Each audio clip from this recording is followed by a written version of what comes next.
שלום רב מאיר, בעניין מאיר ומונן זוגי על השבוע שחלש. כתוב שבוע זוגי סדרה בגלי צהל מיד.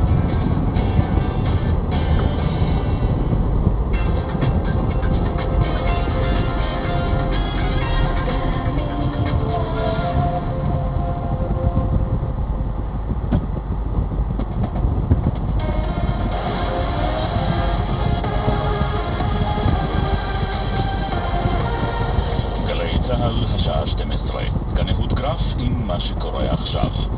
סריקות נרחבות בצפון הארץ אחרי חשודים בביצוע שוד של כלי נשק בבסיס צה"ל. כתבנו איתו בן בג'י מדעדכן.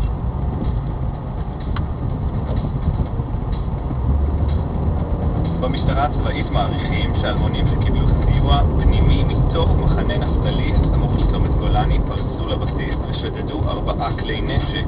על פי החשד הם נכנסו רעולי פנים